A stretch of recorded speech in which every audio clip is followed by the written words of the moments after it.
जय Shri Krishna to everyone, welcome back.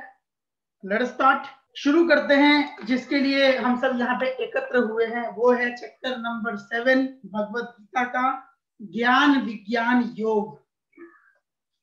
तो जय श्री कृष्णा। सबसे पहले मैं आपको बता दूं कि चैप्टर 7 का इंपॉर्टेंस क्या है।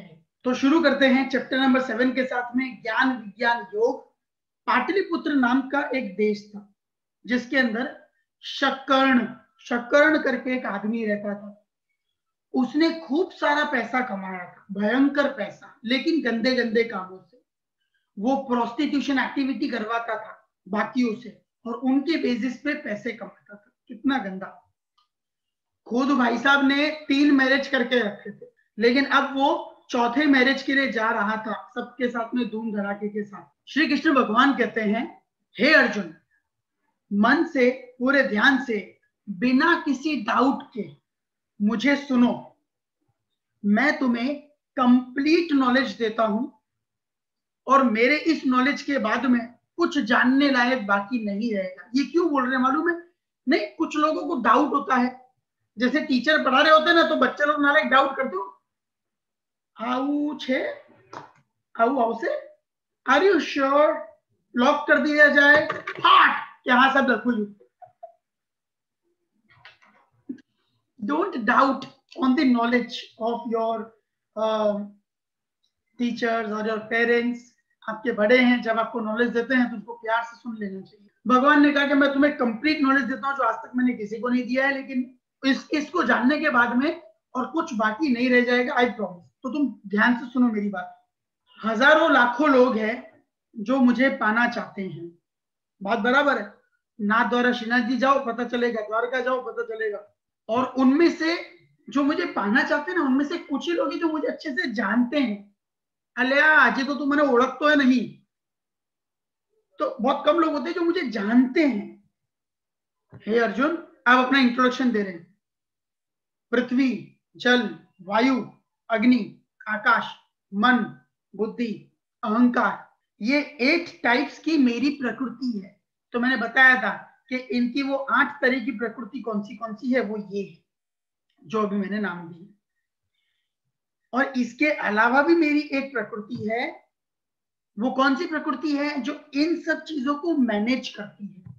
किसी रेस्टोरेंट के अंदर एक मैनेजर होता है जो सबको मैनेज करता है। किसी कंपनी के अंदर एक मैनेजिंग डायरेक्टर होता है जो सबको मैनेज करता है।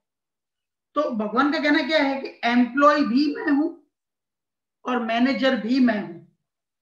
सारी प्रकृति मेरी है कि उसको मैनेज करने वाला भी मैं ही हूं। वाह भाई वाह। मैं ही संपूर्ण जगत का मूल कारण हूं। मतलब ये जितना भी अपने आसपास में है ना, सब किसकी वजह से है? श्री कृष्ण की वजह से है। जगत की उत्पत्ति तथा प्रलय रूप हूं। अभी तुम देख रहे हो भगवान के टोन बदल रहे हैं, सुर बदले बदले से लग रहे हैं भगवान के। मतलब अब थोड़ा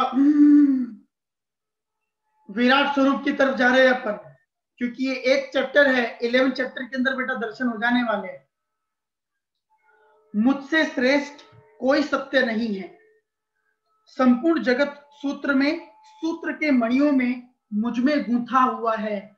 मतलब जो पूरा जगत है ना, मोतियां हैं, मोतियों की माला, तो एक एक डोर होती है जिसमें सारे मोती जाते हैं और एक रहते हैं, तो वो डोर मैं हूं। इनको बांध के मैंने रखा है। सब कुछ मुझ पे डिपेंड है, आश्रित है। अभी सुनना आगे। मैं जल का स्वाद हूं, सन और मून का प्रकाश हूं। वैदिक मंत्रों में ओमकार हूं। ओमकार, ओम, मैं हूं, ऐसा भगवान कहते हैं। आकाश में ध्वनि हूं, अग्नि में गर्मी हूं, पृथ्वी की सुगंध हूं, जीवों का जीवन हूं, तपस्वियों का तप हूं, सभी जीवों का बीज हूं। बीज जिससे हम सब उद्भव होते हैं। मतलब भगवान अगर बीज है तो हम उनमें से उद्भव हुए, मतलब हम सब में भगवान है। हम सब में भगवान है। तुम भले कितनी भी नालायकी करते हो पर फिर भी भगवान है। तुम भले कांच में देखते हो, बोले मुझ में भगवान हो सकते हैं, मैं इतना नालायक हूं? हाँ बेटा, भगवान है, इसलिए बोल रहा हूं नालायकी कम कर दो। बुद्धिमानों की बुद्धि हूं, बलवानों का बल हूं। तो जब तुमको बोला जाता है वाह वाह बेटा बहुत जोरदार काम किया है, यू आर एक्सीलेंट, तो ये तुम्हारे अंदर अगर किसी चीज ने काम किया है, तुम्हारे दिमाग ने काम किया है, तो भगवान उस दिमाग में रह करके तुमको जनरेट कर रहे हैं। समझ में आ रहा है? वो तुम्हारे अंदर है और वो जनरेट करते हैं। तो जब आप पावरफुल है, आपको लगता है कि इस सब्जेक्ट के अंदर तो आई एम माइंड ब्लोइंग, तो it is Krishna in you who is mind blowing. अब ये क्यों बता रहा हूं? ताकि कभी भी तुमको तारीफ मिले ना कि अरे वाह क्या बात है, द्विज एक्सीलेंट, अरे आंची जोरदार काम किया है, मजा आ गया, अरे वत्सल शिल्प सुपर, तो ये क्रेडिट मिल तुमको ही रहा है, सारी दुनिया तुमको ही देगी, लेकिन अपने को प्यार से ये दे देने का श्री कृष्ण भगवान। yesterday I went to Surat morning 6 o'clock। I knew कि मुझे फुल स्पीड में जाने देनी पड़ेगी, क्योंकि जाने आने में मुझे 4-4 घंटे लग जाएंगे, तो उधर बहुत कम टाइम मिलेगा। तो मुझे पता था कि आज खतरों के खिलाड़ी होने वाला है, तो निकलने से पहले जितने भी मेरे भगवान की वो तस्वीर है जिन पर मैं बिलीव करता हूँ कि सब जगह भगवान है, सब जगह जाकर के मैंने हाथ जोड़ा और भगवान से बोला भगवान चलिए, चलना है अपन को। सबको उठाता हूं वहां से, मटकी जहाँ पे रखते अपन पानी पीते, उस प्लेस को भी हम लोग बहुत फॉलो करते हैं, मतलब वो भगवान वो जगह बहुत शुद्ध होती है हमारे लिए। उधर जाके हाथ जोड़ता हूँ, भगवान चलो। मेरे पापा दादा दादी उनकी फोटो देखता हूँ, ओहो चलो घुमा के लाता हूँ, चलो साथ में। गाड़ी में बैठे होंगे, जगह तो रोकेंगे नहीं, और खुद बैठे होंगे तो एक्सीडेंट से तो इनको भी डर लगेगा ना, तो ये बैठे होंगे तो थोड़ी ना एक्सीडेंट होगा। मतलब इस तरीके से मैं सबको ले करके एक्सीडेंट से फ्री हो जाता हूँ। इंश्योरेंस इंश्योरेंस,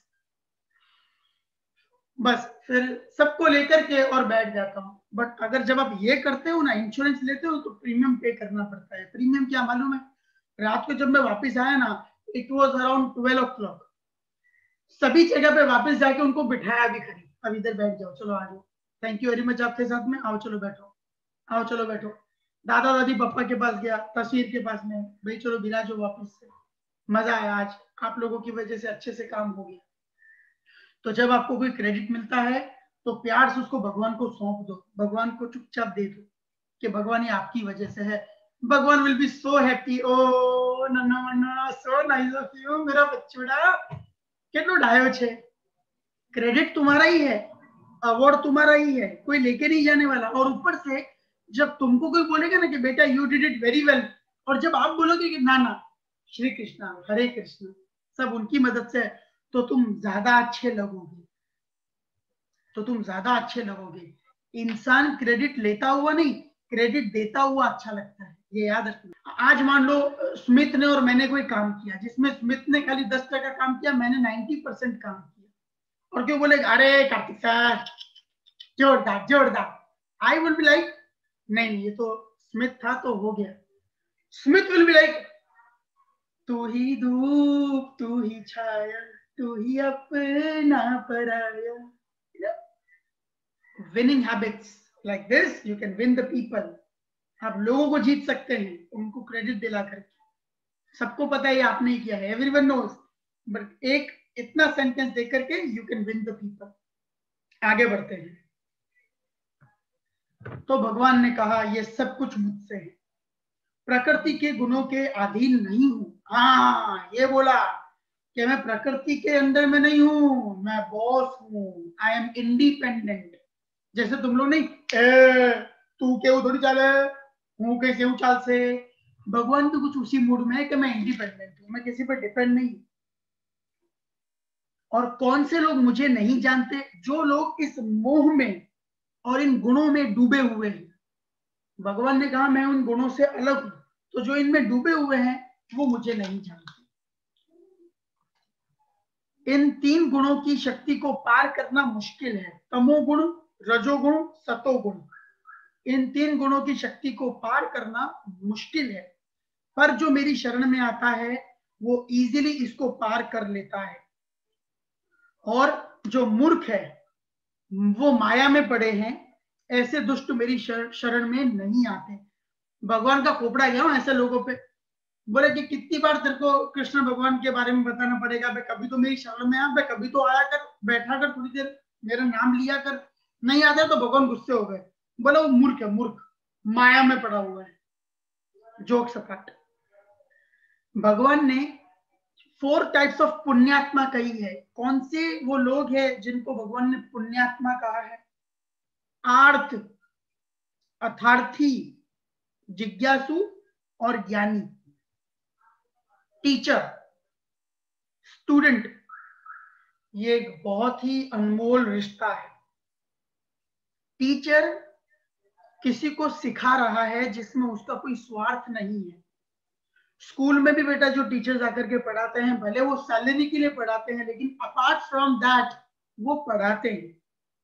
उनको स्कूल आकर के पढ़ाने का ही पैसा मिलता है, लेकिन उसके बाद में भी जब वो अपना नॉलेज गेन देते हैं ना, तो तुम देखना वो हर टीचर जो खुद जानता होगा ना, वो कभी ना कभी किसी न किसी लेक्चर में बच्चे के ऊपर सब न्यौछावर कर देता है। क्या वो खुद उसका बच्चा है? क्या वो खुद उसका बच्चा है? नहीं, बट फिर भी उसने न्यौछावर कर दिया। इसीलिए वो पुण्यात्मा है। एक स्टूडेंट, वो भी एक पुण्यात्मा है, क्योंकि एक स्टूडेंट टाइम निकाल करके अब स्टूडेंट की बात आ रही है ना बेटा, तो तुमने अपना नाम स्कूल में लिखा के रखा है, फीस भर रहे हो, इसीलिए तुम स्टूडेंट हो, इसकी बात नहीं हो रही है। एक रियल स्टूडेंट जो एक्चुअल में किसी का फॉलोवर है। ये स्कूल स्टूडेंट की बात नहीं हो रही, ये एक्चुअल स्टूडेंट की बात हो रही है, जो कुछ सीखता है, जिसके अंदर सीखने की जिज्ञासा है। तो 4 तरह की पुण्यात्मा है, आर्थ, अर्थार्थी, जिज्ञासु। अभी मान लो तुम स्टूडेंट नहीं हो और ना ही तुम टीचर हो, लेकिन तुम जिज्ञासु हो, तुम एक्साइटेड हो, तुमको जानना बहुत अच्छा लगता है, तो तुम एक पुण्यात्मा हो। और लास्ट में आता है ज्ञानी जिसके पास खूब सारा ज्ञान है। 1947 के अंदर में आजाद हुए थे, कौन सी बैटल कब लड़ी गई थी, बक्सर का युद्ध, ये इसको ज्ञान नहीं बोलते। ये सब भी जरूरी है, मैं इसका विरोध नहीं कर रहा, ये सब भी जरूरी, लेकिन यहाँ पे उस ज्ञान की बात बिल्कुल नहीं हो रही है।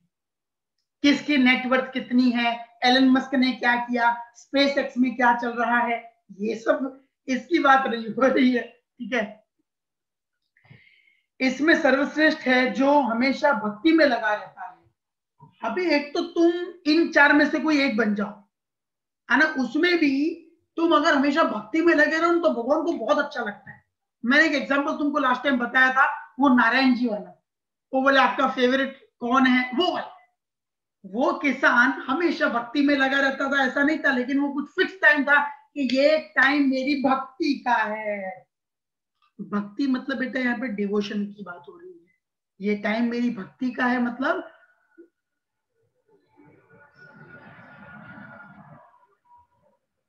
उस भक्ति की बात हो रही है नालायको। अच्छा है, क्लियर कर दिया। नहीं तो मम्मी बोलेगी बेटा बाहर से 20 रुपए का धनिया ले लेना। नो मॉम, ये टाइम मेरी भक्ति का है। हेलो भक्ति। और जो भक्ति में लगा रहता है वो क्यों भक्ति में लगा है? क्योंकि उसे मैं प्रिय हूं और मुझे वो प्रिय है। Perfect combination. वह हमेशा मेरी दिव्य सेवा में रहकर मुझे प्राप्त करता है। अब ये दिव्य सेवा क्या होती है, मुझे इसके ऊपर भी आज कुछ तुमको समझाना है। तुम लोग में से काफी बच्चे ऐसे हैं जो ऑलरेडी ये चीज करते ही होंगे, मुझे पूरा विश्वास है, लेकिन जो नहीं करते वो करना स्टार्ट कर देंगे। क्या करना है मैं बताता हूँ।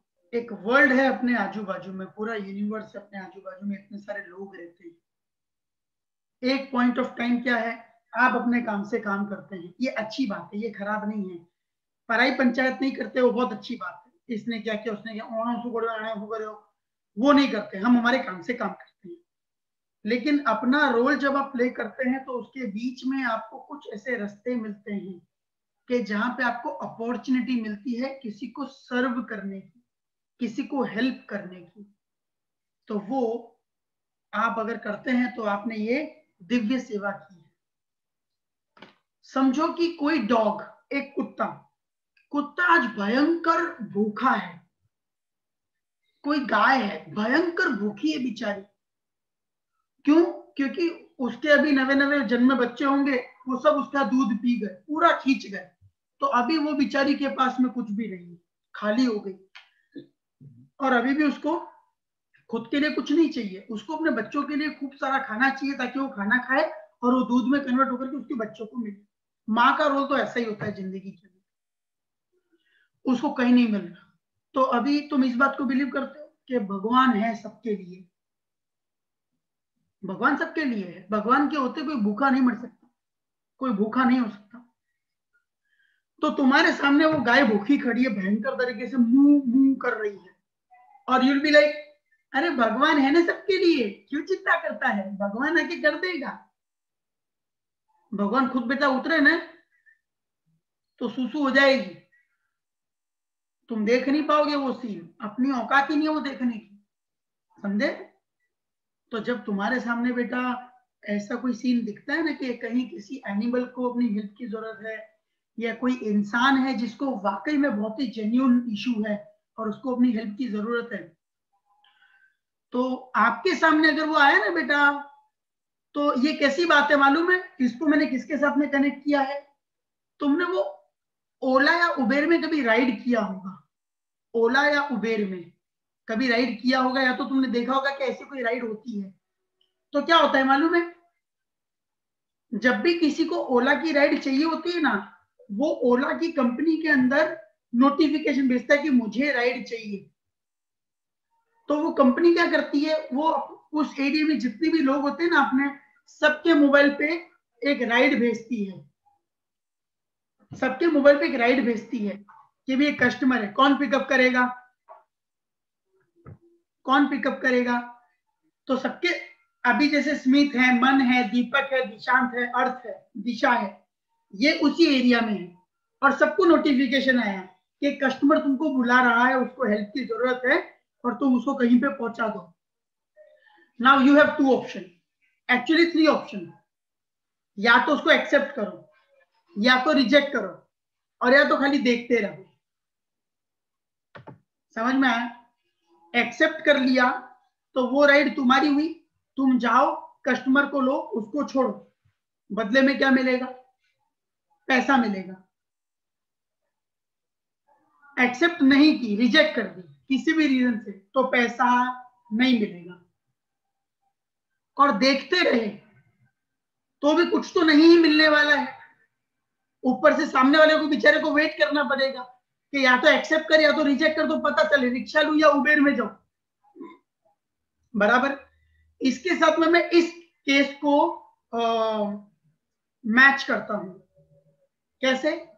गाय खड़ी है, भयंकर भूख लग रही है, तो गाय ने भगवान को नोटिस भेजा, नोटिफिकेशन, भगवान कुछ करो, भूख लग रही है। तो उधर आसपास में जितनी भी पुण्य आत्मा थी, भगवान ने सबको वो नोटिफिकेशन भेजा, मतलब तुम्हारे सामने वो सीन आया। अगर तुमसे भगवान को एक्सपेक्टेशन नहीं होती ना, तो भगवान तुम्हारे सामने वो सीन लाता भी नहीं। मैं ऐसा बिलीव करता हूं। तुम्हारे सामने आया मतलब कहीं कोई शक्ति है जो चाहती है कि ये काम तुम करो। तो अभी नोटिफिकेशन तुम्हारे हाथ में, या तो यू टेक ए चार्ज कि इनको खाना मैं खिलाऊंगा। भगवान ने एक मेरे लिए लेटर भेजा है, तो ये काम मुझे करना है बॉस, ये काम मुझे करना है, और तुम जाकर के उनको खाना खिला दो। Work done. अब तुमको इसका पैसा मिलेगा, इसका इंसेंटिव मिलेगा। पैसा हाथ किया तुमको अगले 7-8 दिन के अंदर मिल जाएगा। पैसा मतलब पैसा नहीं मिलेगा, उस वर्थ की चीज मिलेगी जो तुम भगवान को बोलोगे थैंक यू भगवान, पता नहीं मैंने कौन से पुण्य किए होंगे। तो यहाँ तो तुमको पता है कि तुमने कौन सा पुण्य किया है दोस्तों, तुमको पता है कि तुमने कौन सा पुण्य किया है। और इंसेंटिव, इंसेंटिव तो जो तुम सोच भी नहीं सकते ना, ऐसा मिलेगा। तब मिलेगा जब तुमको उसकी सबसे ज्यादा जरूरत होगी, मजा आ जाएगा। अंडरस्टूड? ये मैच हुआ, थोड़ा माइंड के साथ में सेट हुआ। That's it, that's it. अच्छा, कुछ लोग ऐसे होते हैं, जब आप उनकी हेल्प करते हो ना, 5 रुपया 10 रुपया, तो आपके आजू बाजू क्या बनेंगे, अरे नाटक करते हैं, इधर से निकल करके पोटली पीते हैं, ने पता नहीं क्या क्या। मेरा क्या मानना है, मैं उन लोगों को तो पैसा नहीं ही देता जो जेंट्स है और हट्टा कट्टा है, जो एक्चुअल में काम कर सकता है। मुझे देख के पता चल रहा है कि इनको कोई प्रॉब्लम नहीं होनी चाहिए। उधर आई डिनाई। मैं ऐसा नहीं बोल रहा कि तुम भी डिनाई करना, मैं अपना पर्सनल बिहेवियर बता रहा हूँ। ये सही भी हो सकता है, गलत भी हो सकता है। कोई लेडी या कोई बच्ची जब मांगने आती है ना पैसा, तो उसको मैंने सोच के रखा है कि उसको मैं कभी मना नहीं करूंगा। उसको 5 रुपए 10 रुपए दे दूंगा। मेरे घर पे को टूट नहीं जाने वाला 5-10 रुपए के अंदर, पर शायद बिस्किट खा करके उसका एक बार का काम हो जाएगा। मैं चाय वाले के यहाँ पे खड़ा हूँ, उधर कोई एकदम दुखी आत्मा आकर के बोलती है भाई खाना खाना है, कुछ चाय पिला दो, तो उसको चाय पिलाने में मुझे बिल्कुल प्रॉब्लम नहीं, भाई तू पी ले चाय। अब अगर तुझे ऐसा लगा ना कि तूने मुझे उल्लू बनाया तो कोई बात नहीं। मुझे ऐसा लगा कि मैंने एक अच्छा काम किया, भगवान ने एक ऑर्डर दिया कि भाई तेरे को एक करना है, और मैंने कर दिया। तू तेरा जाने, मैं मेरा जाने। मैंने काम किया, उसका इंसेंटिव तो बेटा मुझे मिलने ही वाला है। तुम ये टेंशन मत लो कि वो ऐसा सोच के गया यार इसको तो आज उल्लू बना दिया। तुम उसकी टेंशन मत लो, उसके धंधे लग जाएंगे, ये चाय उसको पचने नहीं वाली। तुम अपना देखो कि अपन ने क्या किया और अपने को क्या करना है। अंडरस्टूड? कोई औरत आकर के पैसा मांग रही है तो अब तुम उसको सिखामण मत दो। हट्टी कट्टी है, किसी घर जाकर के काम भी कर सकती है, 2 टाइम का काम भी करेगी तो पैसा मिल जाएगा। तुम वो सिखामण मत दो यार। तुमको पैसा देना है तो दो, तुमको खाना देना है तो दो, तुमको काम देना है तो दो, सिखामण मत दो। और या तो वहां से चुपचाप चले जाओ। ऐसा बोल करके पाप नहीं बांधना चाहिए। बेटा तुमको अपॉर्चुनिटीज मिली है और उनको नहीं मिली है, इसलिए। अंडरस्टूड? आगे बढ़ते हैं। उनके जन्म जन्मांतर के बाद भी जिसे ज्ञान रहता है वह मेरी शरण में आते हैं। कई बार ऐसा होता है, आपको पता नहीं है आपके पिछले जन्म में क्या था, लेकिन इस जन्म में भी नींद में शायद तुम्हारे सामने ऐसी कुछ चीज आएगी, या कोई बाबा जी या कोई ज्ञानी पुरुष तुम्हारे सामने आकर के बोलेगा अरे बेटा तेरे तो जीवन बहुत ही सफल लिखा हुआ है, तो बेटा इसको है ना हल्के में मत लेना। मैंने बताया ना, भगवान खुद तो आ नहीं सकते, लेकिन किसी इंसान के थ्रू आकर के तुम्हारे सामने ऐसा बोलेंगे, उसको हल्के में मत लेना। कुछ लोगों की बातों को कभी हल्के में नहीं लेनी चाहिए। भगवान किसी के थ्रू आकर के और तुमको कोई सेंटेंस बोल के जाते हैं, कभी कुछ बोल के जाते हैं, एक मैसेज दे के जाते हैं। तो अपना ध्यान हमेशा सब में होना चाहिए। ध्यान कब होगा? जब कंसंट्रेशन होगा। कंसंट्रेशन कब होगा? जब मेडिटेशन करोगे। बे सिखाया ना तुमको ओम का मेडिटेशन है ये सब, तो उसको हल्के में नहीं लेना चाहिए, उसको एकदम अच्छे से सुनना चाहिए, पॉजिटिव लेना चाहिए। पॉजिटिव बातों की बात कर रहा हूँ, नेगेटिव बातों की बात नहीं कर रहा। तुम्हारे दुश्मन आके बोलेंगे अरे तेरा तो काम हो गया, तू कुछ नहीं कर सकता जिंदगी में।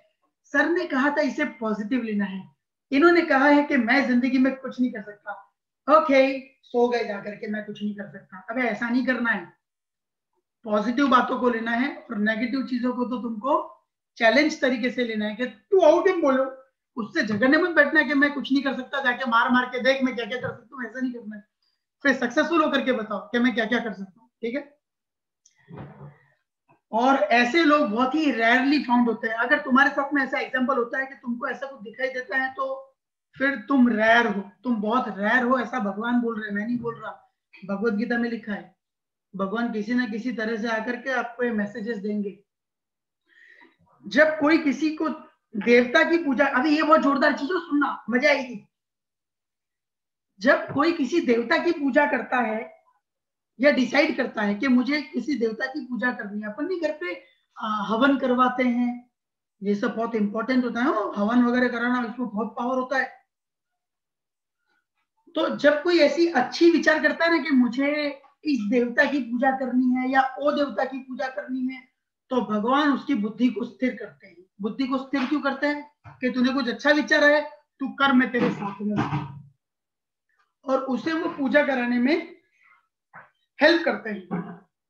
मतलब जब तुम ऐसा कुछ अच्छा काम सोचते हो ना, तो तुम सक्सेसफुली वो काम कर लेते हो भगवान की मदद से। भगवान बोल रहे हैं कि यहाँ पर मैं तुम्हारी मदद करूंगा, तुम कुछ अच्छा सोचो तो सही, तुम सोच के तो देखो कि तुमको कुछ अच्छा करना है, आई शैल हेल्प यू।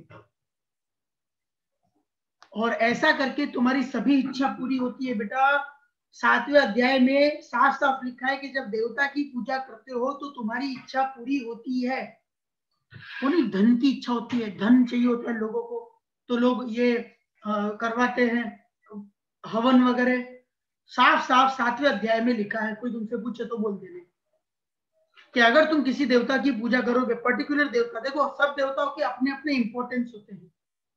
लाइसेंस लेना है तो आरटीओ जाना पड़ता है ना, सबका अलग अलग वो होता है ना। टिकट लेनी है तो स्टेशन जाना पड़ता है, प्लेन की टिकट के लिए एयरपोर्ट जाना पड़ता है, स्टेशन जाकर के नहीं मांगना, मजा आएगी। हाँ, स्टेशन, रेलवे स्टेशन जाकर के प्लेन की टिकट नहीं मांगना, मजा आएगी, तुमको नहीं, आजू बाजू वाले लोगों को। तो इसीलिए बेटा सभी देवताओं का अपना अपना होता है। जैसे वरुण देवता है, अग्नि देवता है, वायु देवता है, सबका अपना इंपॉर्टेंस, और सबके हाथ में लक्ष्य भी है। भगवान ने बोल दिया कि भाई तुमको अगर कोई पूछे ना तो तुम इतना इतना दे सकते हो, इतनी तुमको छूट दी है। तो वैसे ही सब देवताओं का अपना अपना अलग अलग होता है। अब आगे भगवान क्या बोलते हैं मालूम है? भगवान, ये जो सारे देवता तुम्हारी मनोकामना पूरी करते हैं ना, तो बोले वो मैं हूं। अभी ये मैं वाली बात आ गई, मैं, आई एम डूइंग दैट। तो अगर तुम्हारी मनोकामना किसी देवता को पूरी करने से पूरी हो रही ना, तो उसमें भी कहीं पर मैं हूं। सही बात है। अल्प बुद्धि वाले देवताओं की पूजा करते हैं और उनको जो फल मिलते हैं ना वो सीमित मिलते हैं। छोटी बुद्धि के लोग होते हैं ना, वो देवताओं की पूजा करते हैं। अभी भगवान यहाँ पे थोड़े से मीन हो रहे हो, मीन, सो मीन। फिर बोलते हैं कि जो मेरी पूजा करते हैं ना उनको अनलिमिटेड पिज्जा का फायदा मिलता है। मतलब तुमने अगर देवता की पूजा की तो तुमको एक मार्गरीटा मिलेगा, लेकिन अगर तुमने मेरी पूजा की तो तुमको वेलकम किया जाएगा पूरे अनलिमिटेड स्कीम के अंदर। स्टार्टिंग में पास्ता भी मिलेगा, सलाद भी मिलेगा, एंड के अंदर ब्राउनी भी मिलेगी आइसक्रीम वाली, ऊपर हॉट चॉकलेट भी मिलेगी। ऐसा कुछ है यहाँ पे। देवताओं की पूजा करने वाले देवलोक में जाते हैं, तो ये तो अच्छा ना, देवलोक में जाने को मिलता है। लेकिन आगे भगवान क्या बोलते हैं मालूम है? मेरी पूजा करने वाले मेरे धाम में आते हैं। वाह वाह प्रभु वाह। मतलब जो देवलोक में जाएगा उसको 365 रुपए की वैलिडिटी मिली, तो वो इतना एंजॉय करेगा 365 वाला। जैसे एंजॉय पूरा हुआ फिर से उसको धकेल दिया जाएगा पृथ्वी पे। लेकिन जो मेरे धाम पे आएगा उसको अनलिमिटेड जियो वाला ऑफर मिलेगा। धन धना धन ओ जियो, धन धना धन, तू मजे मार, तेरे को वापिस नहीं जाना। वाह प्रभु वाह। मुझे ये एग्जांपल ज्यादा सेट हुआ, ये तुमको ज्यादा समझ में आएगा ना इसके लिए। अच्छा, ये लास्ट पेज है, चैप्टर 7 पूरा हो जाएगा। जो बुद्धिहीन लोग होते हैं वो ऐसा समझते हैं कि पहले मैं निराकार था, अब मैंने शरीर लिया है और अब मैं आगे मर जाऊंगा। लेकिन ऐसा बिल्कुल भी नहीं है अर्जुन, ओ अर्जुन, ऐसा बिल्कुल भी नहीं है। वो मेरी एक्चुअल पावर को नहीं जानते हैं। मैं अजन्मा और अविनाशी हूं। मैं अजन्मा हूं। अभी अगर मैंने जन्म लिया है तो तेरे लिए लिया है। ये महाभारत का युद्ध होने वाला था वो मुझे पहले से पता था। और मैं अविनाशी हूँ बॉस, मैं तो खत्म नहीं होने वाला चाहे कुछ भी हो जाए। छुट्टू को हो तुम्हें, पहले बाण मारो तो मरी तो गया। तो वापिस से बता दू बेटा, मैं जितना अपने भगवत गीता में सीखा है कि शरीर मरता है, भगवान शरीर लेके आए थे तो शरीर कभी जाना तो था ही ना, तो वो शरीर गया, पर भगवान अजर अमर है। भगवान पहले थे, भगवान वापिस एक रोल प्ले करने आए, भगवान वापिस से होंगे, और जब भी जरूरत पड़ेगी तो यदा यदा ही धर्मस्य फिर से आ जाएंगे।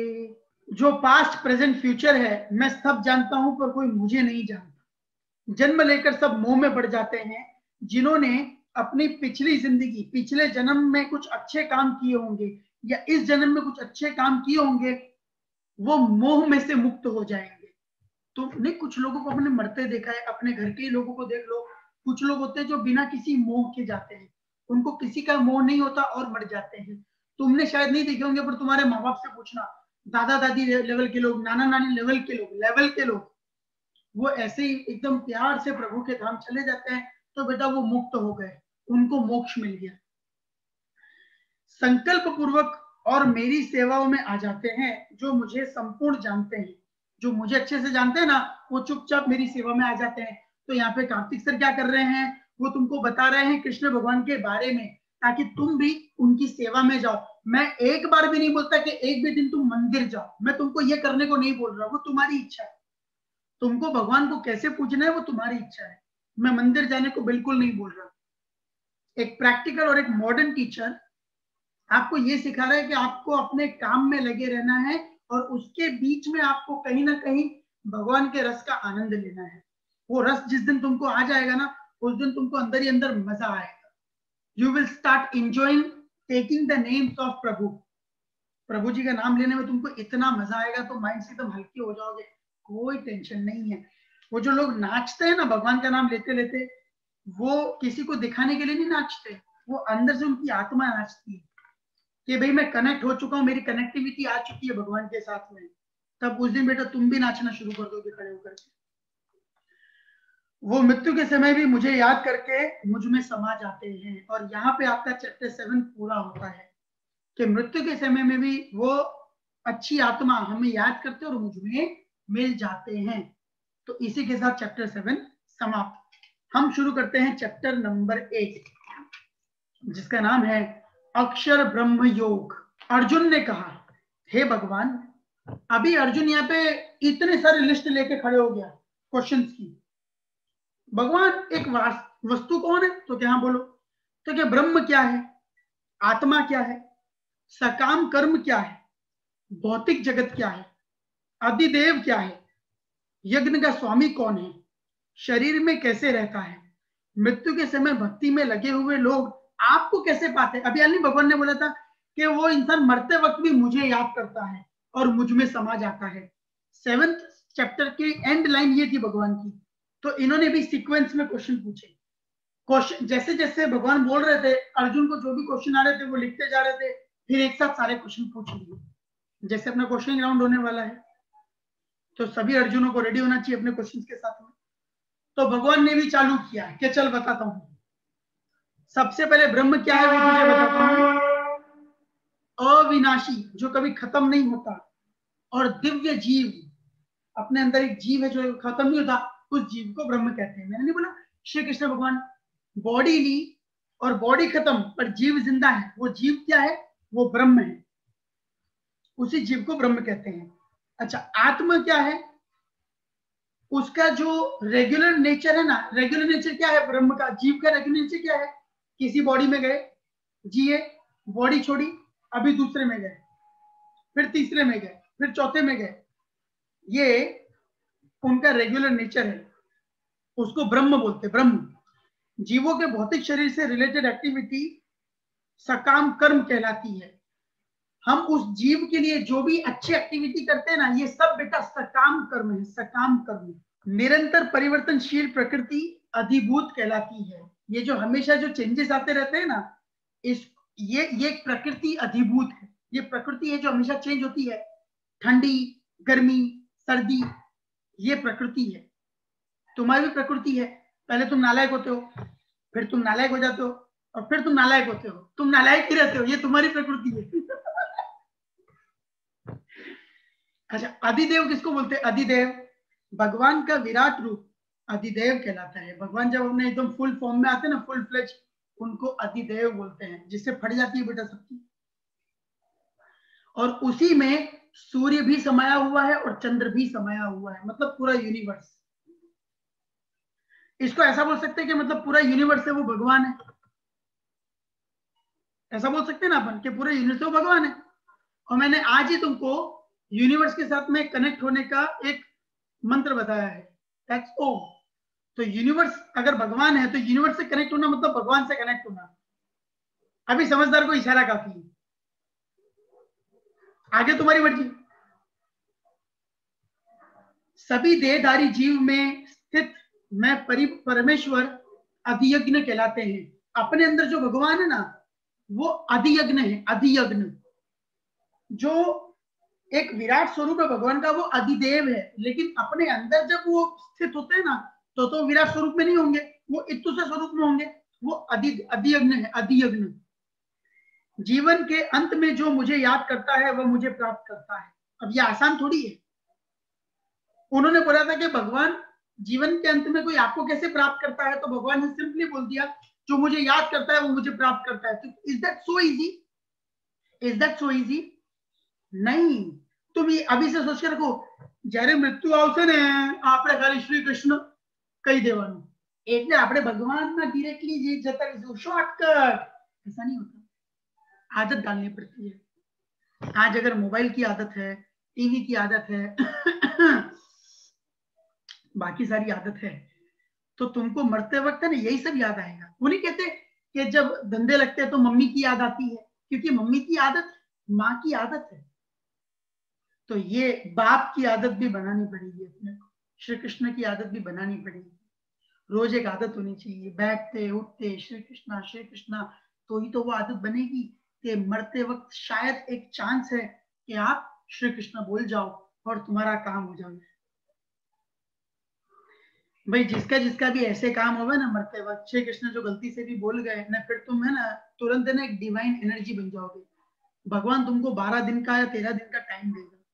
तुम भगवान से टाइम मांगोगे तो भगवान तुमको टाइम देंगे मरने के बाद में, कि भगवान 12 दिन दो ना, मैं आता हूँ स्वर्ग में, आप सब रेडी रखो सब लोगों को, मैं आ रहा हूँ थोड़ी देर में, लेकिन मुझे एक 12 दिन का टाइम चाहिए, इधर थोड़े काम पता नहीं जिनकी वजह से ये हुआ है, तो अपने माँ बाप का भला करो तो थोड़ा बहुत इधर भी देख लेना। क्योंकि ये बात पक्की है कि फिर तुम्हारे हाथ में रिमोट कंट्रोल आ जाएगा और फिर तुम जो चाहोगे ना वो चैनल चला सकोगे, एक एक के धंधे सेट कर सकोगे। I promise, I promise.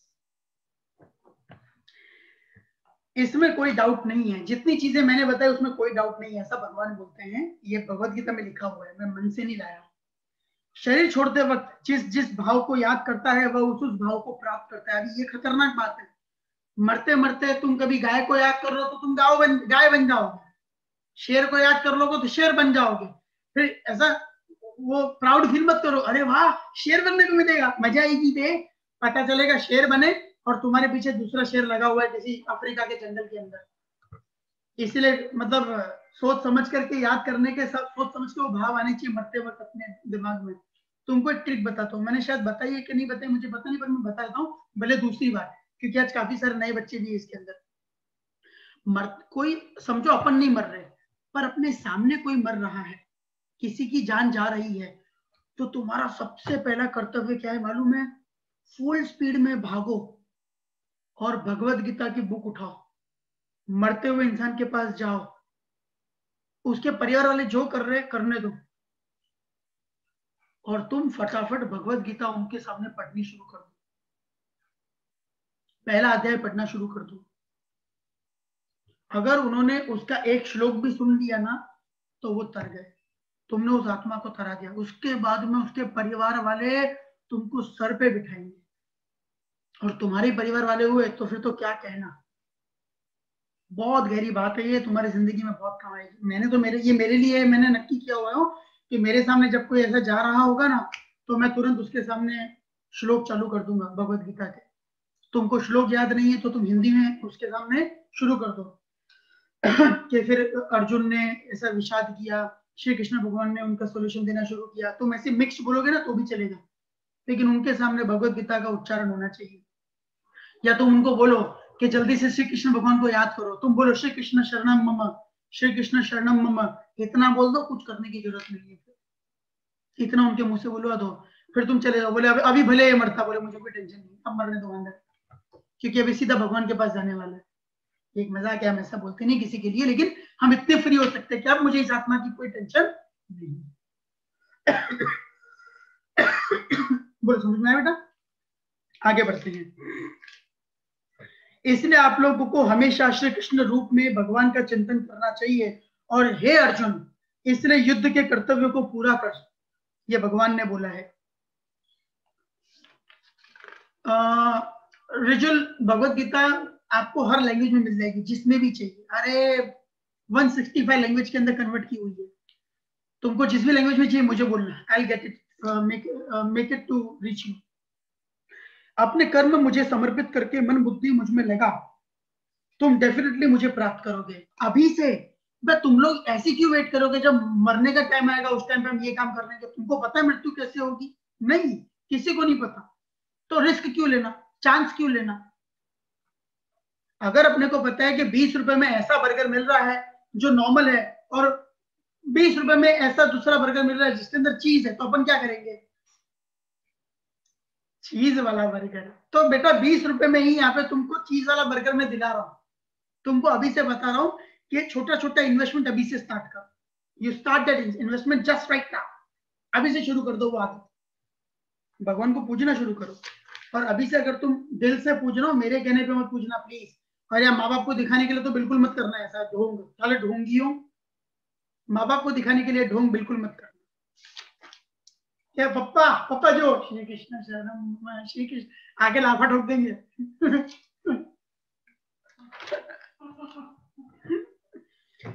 मृत्यु के समय जो अपने सेंस को कंट्रोल करता है, जो योग अभ्यास से मुझ में अपना मन लगाता है, वह निश्चित रूप से भगवान को प्राप्त करता है।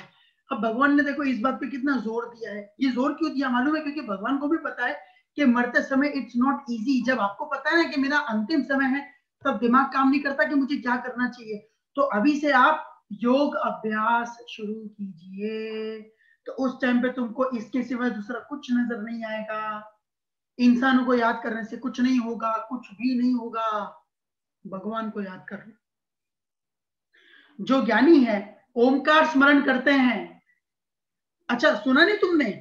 भगवान कह रहे हैं जो ज्ञानी है ओमकार स्मरण करते हैं। ओमकार का मतलब बेटा, ओमकार का मतलब ओम होता है क्या? हाँ हाँ वही बेटा, वही जो आज मैंने बताया ना ओम। हाँ बेटा ये वही बोल रहे हैं। जो ज्ञानी होते हैं वो ओमकार का स्मरण करते हैं। मैं नहीं कह रहा दुष्ट आत्माओं, ये भगवान कह रहे हैं 8वें अध्याय के अंदर। ये करके बेगड़े बार के हंसो मत, ये अंदर लिखा, चेक कर लेना।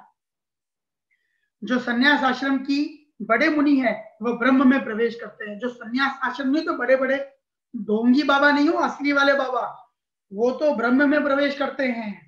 अब वह विधि बताऊंगा जिससे कोई भी व्यक्ति मुक्ति प्राप्त कर सकता है। खुलेआम। ये तो ऐसा है जैसे अहमदाबाद के अंदर खुलेआम लिकर बिक रही है।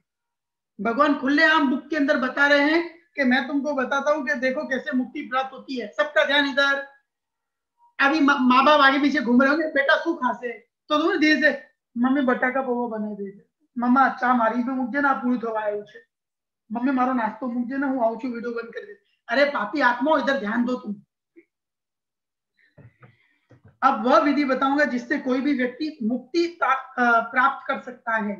तुमको नहीं सुनना तो तुम्हारी मर्जी हो। हाँ मैं तो बता रहा हूँ, मतलब कुछ काम की चीज तुमको लगे कि इंपॉर्टेंट नहीं है तो मत सुनना। ओमकार का चिंतन करते हुए, अच्छा नहीं सुना बेटा, भगवान बोल रहे हैं कि अगर तुमको मुक्ति प्राप्त करनी है तो ओमकार का चिंतन करते हुए जो अपने शरीर को त्याग करता है, वापस बोलू? हाँ बेटा बोलता हूं। ओमकार का चिंतन करते हुए जो अपने शरीर का त्याग करता है वह आध्यात्मिक लोकों को जाता है।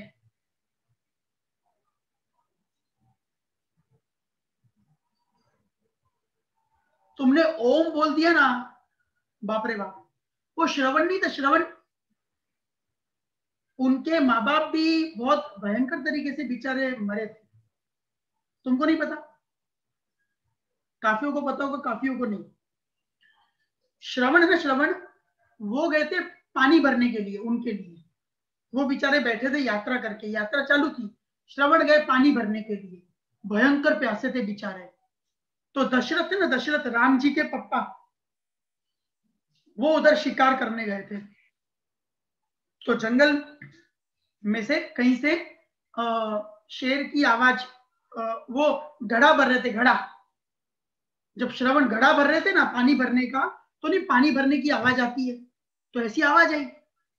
तो दशरथ जी, राम जी के पप्पा, उनको ऐसा लगा कि शेर पानी पीने आया है या तो हिरण पानी पीने आया है।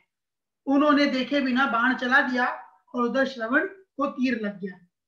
जाके देखा तो पता चला श्रवण घायल थे। तो बोले ये तो मुझसे बहुत बड़ा पाप हो गया। तो कहे चलो मैं तुमको हॉस्पिटल ले चलता हूँ। तो कहे ये कौन सा युग है, यहाँ पे हॉस्पिटल नहीं होता। बोले सॉरी मैं वेद जी के लेके चलता हूँ। तो कहे बोले वेद जी बहुत दूर है। बोले जंगल है क्या, कुछ भी, कोई 108 नहीं है कि फोन करोगे आ जाएगी, अभी कुछ नहीं हो सकता, अभी कैंसिल। तो क्या मैं कहीं नहीं जाऊंगा, मेरा तो मरना तय है, पर तुमने मेरे साथ में ना और 2 लोगों की प्राण ले ली है। मेरे माँ बाप सिर्फ मुझ पे डिपेंड है, वो दोनों अंधे हैं। कम से कम हो सके ना तो ये पानी तुम उनको पिला देना। ध्यान से सुनो बे, तुम ये पानी उनको पिला देना। तो बोले हाँ ठीक है। वो उधर मर जाते हैं। ये पानी का घड़ा लेकर के दशरथ जाते हैं उनके माँ बाप के पास में, थोड़े दूर बैठे थे, उनको पता नहीं कि बेटा मर गया। जाके दिया तो कि पहले ये तुम पी लो। तो बोले ये आवाज, बोले तुम कौन हो, हमारा बेटा कहाँ है। तो वो सच्चाई बताते हैं कि मैंने ऐसे तीर मारा तो वो मर गए। वो इतने दुखी होते हैं, इतने दुखी होते हैं कि तुम थोड़ा बहुत तो सोच सकते हो कि एक ही बेटा था और वो बेचारा हमको कंधे पे लेकर के पूरे जगत के दर्शन करवा रहा था। ऐसा बेटा कहाँ मिलेगा। और आज भी देखो हम श्रवण कुमार बोलते हैं, जो अच्छा बेटा होता है उसको हम श्रवण कुमार की वो देते हैं उपलब्धि। मतलब सोचो कितनी बड़ी डिग्री होगी श्रवण कुमार। उसके माँ बाप बेचारे कितने दुखी होंगे, भयंकर दुखी हुए। और उन्होंने बोला कि अब ये पानी हम नहीं पिएंगे। और जैसे हम तड़प करके मरे हैं, तुम भी हम जैसे हमारे पुत्र के लिए वियोग में मरे हैं ना, तुम भी अपने पुत्र के लिए तड़प तड़प के मरोगे। हम तुमको श्राप देते हैं। और ओम बोल करके उधर ही प्राण त्याग देते हैं दोनों माँ बाप, दोनों। तो अब ऐसा पुत्र मिला, सब दर्शन किए, तो ये माँ बाप सीधा चले जाते हैं भगवान के पास में। और ये जिनको श्राप मिला ना, ये भयंकर तड़प तड़प के ही मरते हैं। तभी राम जी को वनवास होता है 14 वर्ष का। और वो जाते हैं तो वो रह नहीं पाते, बहुत तड़पते कि मेरे पुत्र को मैंने क्या कर दिया, मैंने भेज दिया। और तड़प तड़प के मर जाते हैं। देखो कर्मा से कोई नहीं बच पाया, राम जी के पप्पा नहीं बच पाए। तो तुम किस खेत की मूली हो गए। समझ में आया। तो ओम बोल करके हम परमात्मा को प्राप्त कर सकते हैं। एक मस्त एग्जाम्पल भी दे दिया, एक अच्छी स्टोरी भी बता दी, कर्म का फल भी बता दिया। मतलब एक स्टोरी में सब कुछ था। और राजशी प्रोडक्शन नहीं है वो, उनकी पिक्चर के अंदर एक्शन है, रोमांस है, सैडनेस है, सब ड्रामा है, विलेन है, सब कुछ है। इस एक स्टोरी में सब कुछ था। जो मेरी भक्ति में बिजी रहता है उसके लिए आई एम इजीली अवेलेबल, मैं बहुत इजीली उसको मिल जाता हूँ। तो भगवान खुद नहीं आएंगे बेटा, ए भगवान वैसा नहीं क्यों चाले शुभ प्लान से आप लोग नेक्स्ट अवे, ऐसा नहीं होगा। नहीं, ऐसा बिल्कुल भी नहीं होगा कि भगवान आएंगे तुम्हारे साथ। पर भगवान तुमको फील हो जाएगा कि भगवान कहीं आसपास में, फिर तुम वो गाना गा सकते हो, क्यों ना आसपास है खुदा वाला। मुझे प्राप्त करने करके मुनि पुरुष इस दुख से भरे जगत में वापस नहीं लौटते हैं। अब यहाँ पे बहुत काम की चीज हो, there are two kind of escalator. अपन मॉल में जाते हैं, मॉल में वो एक सीढ़ी होती है, अपन खड़े हो जाते हैं, वो अपने आप ऊपर पहुंचाती है। और खड़े खड़े हमारा ध्यान कहां पर होता है वो हम सब बहुत अच्छे से जानते हैं। तो दो तरह के एस्केलेटर होते हैं, एक ऊपर जाता है और एक नीचे आता है। आता है कि नहीं आता है। भगवान ने दो रास्ते बताए हैं कि एक होता है जो सीधा तुमको मेरे पास लेकर के आएगा, मैं तुमको वापस जाने नहीं दूंगा। और दूसरा होता है कि लेकर के आएगा, एंजॉय करो, 100 रुपए की वैलिडिटी, 100 रुपए जैसे पूरे हुए वापस तुम चले जाओगे। अपने को कौन सा प्लान चाहिए, अपने को वो जियो वाला प्लान चाहिए, अनलिमिटेड, धन धनाधन वाला। मुझे प्राप्त करके मुनि पुरुष इस दुख से भरे जगत में वापस नहीं लौटते हैं, बिकॉज उनको परम सिद्धि प्राप्त हो चुकी होती है। इस जगत में सभी लोग ऊपर से नीचे दुखों के घर हैं। हर कोई दुख, तुम देखना हर कोई रोता रहता है, पैसा नहीं, बहुत तकलीफ है, मेरे बेटे ने ऐसा कर दिया, मेरे पति ने ऐसा कर दिया, मेरी पत्नी ने ऐसा कर दिया, एकदम एसी है। दुख दुख लोगों के पास बहुत दुख है। और जिनका ये सब दुख है ना, वो उनका जॉब को लेके दुख हुआ कि मुझे ना वहां जाने की मजा नहीं आती, बहुत दुख है। हर किसी को दुख है। जन्म मरण का चक्कर एकदम बेकार है, नहीं मजा आती। जो मेरे धाम को प्राप्त कर लेता है वो वापस लौट कर नहीं आता है। अभी उन्होंने कैलकुलेशन दिया है, एमसीक्यू में आने जैसा क्वेश्चन है ये। 1000 युग जो होते हैं ना, 1000 युग वो ब्रह्मा जी के लिए एक दिन है। तो ब्रह्मा जी का एक दिन अपना 1000 युग, तो ब्रह्मा जी की एक रात वो भी अपने लिए 1000 युग के बराबर है। मतलब 1 day of Brahma ji is equal to, तो आंसर आएगा 1000 युग। And 1 night of Brahma ji is equal to 1000 yuga for us. उनके अब ये जो सृष्टि का सर्जन है कैसे होता है मैं आपको वो बता रहा हूं। ब्रह्मा जी के आसपास में जब दिन होता है तब हम सब आते हैं, ये सृष्टि आती है, पृथ्वी आती है, जुपिटर, मार्स आते हैं, सन आते हैं, मून आते हैं, तारे आते हैं, सितारे आते हैं। और जब ब्रह्मा जी के लिए रात होती है तब बेटा अपन सब वापिस से गायब हो जाते हैं। जब यूनिवर्स एकदम बिगड़ जाता है ना तो भगवान ऐसा पूरा छिन्न भिन्न कर देते हैं। तुमने कभी उस बच्चे को देखा है कि जो खेलने बैठते हैं 3-4 लोग, और एक बच्चा होता है जो सतत हारने लगता है, खूब सारा हारता है कि यार गेम तो एकदम बेकार होगी, फिर पूरा ऐसा बिगाड़ देता है कि नहीं खेलना। मुझे लगता है भगवान भी ऐसे ही है। अभी भगवान खेल रहे हैं, अपन सब उनके लिए वो गोटियां हैं। अपन सब अपने हिसाब से जी रहे हैं, अपने डिसीजन लेते हैं। फिर जब पूरा एकदम ऐसा खराब हो जाएगा ना कि अब एकदम वाहियात लेवल पे सब लोग चले गए, तब भगवान ऐसे से पूरा बिगाड़ देंगे। ये ऐसे ऐसे क्या समझ में आ रहा है? ऐसे ऐसे 2012 प्रलय सब ऐसे ऐसे हो जाएगा। फिर भगवान पूरा ऐसा लेकर के कच्चे के डब्बे में डाल देंगे और पूरा एक नई पृथ्वी वापस से बनाएंगे। फिर ये गेम जीरो से वापस शुरू होगा। समझ में आ रहा है? ये सर्जन, मतलब मैं इसको ऐसी नजर से देखता हूँ कि मुझे लगता है कि ये कुछ ऐसा होता है और शास्त्र में लिखा है तुम्हारे सामने। चलो भाई लास्ट पेज। संसार में सबका नाश हो जाता है तब भी भगवान की प्रकृति का नाश नहीं होता है। ओए ये सब कुछ ऐसे ऐसे हो जाएगा ना तब भी भगवान तो होंगे, क्योंकि भगवान ही तो ऐसे ऐसे करेंगे। अनन्य भगवान निरंतर भक्ति से ही प्राप्त होते हैं। विभिन्न काल जो परब्रह्म के ज्ञाता है, अग्निदेव के प्रभाव में दिन के समय में शुक्ल पक्ष में। अभी देयर आर 2 टाइप्स। एक इंसान कब मरता है? अग्निदेव के प्रभाव में, मतलब दिन के समय में। अग्निदेव के प्रभाव में मतलब दिन के समय में, और वो भी शुक्ल पक्ष। मालूम है शुक्ल पक्ष कृष्ण पक्ष अलग अलग पक्ष होते हैं, उसमें देखना कैलेंडर के अंदर पता चलेगा। तो जो इंसान एक होता है मरने वाला, जो दिन के समय में मरता है और शुक्ल पक्ष में मरता है, वो सीधा पर ब्रह्म को जाता है। तो तुमको पता चले ना अभी कौन सा पक्ष चल रहा है, तो कि शुक्ल पक्ष। तो कि ये इंसान कब मरा? तो कि दिन में मरा। तो कि समझ जाने का मतलब ये पर ब्रह्म को प्राप्त हो गया, गयो पर ब्रह्म को। भाई तुमको नॉलेज मिल रहा है, बाहर निकल के तुम किसी को भी पूछो ये नॉलेज नहीं होगा, पर किसी को नीचा मत दिखाना प्लीज। अपने नॉलेज से किसी को नीचा मत। खबर ये पर ब्रह्म में क्यारे पास खाइयो, शुक्ल पक्ष के कृष्ण पक्ष में जाइयो, ये सब मत करना कार्टून। दूसरे होते हैं जब सूर्य उत्तरायण में रहता है, मतलब उत्तरायण चालू होती है ना तब से 6 महीने, ये 6 महीने का इंपॉर्टेंस बताया है। उन 6 महीने में भी जो इस संसार को से शरीर को त्याग करता है ना दिन के समय में, वो परब्रह्म को प्राप्त करता है। मतलब अभी जितनी भी विकेट जा रही है ना उत्तरायण के बाद में, जितनी भी विकेट दिन के टाइम में जा रही है ना, वो सारी परब्रह्म को प्राप्त होगी। Next last paragraph. जो व्यक्ति ध्रुवे रात्रि कृष्ण पक्ष में या जब सूर्य दक्षिण में रहता है, मतलब इसके उल्टे में, मैंने एक पॉजिटिव बताया। पॉजिटिव क्या था? सुबह के टाइम में, शुक्ल पक्ष में, या उत्तरायण के बाद के 6 महीने में। अब इसका उल्टा, मतलब रात के समय में कृष्ण पक्ष में जब सूर्य दक्षिण में होता है। पहले क्या था? उत्तर में होता है। अभी क्या हुआ? सूर्य दक्षिण में होता है। और उन 6 महीने में अगर देह त्याग करता है तो वो चंद्रलोक में जाता है।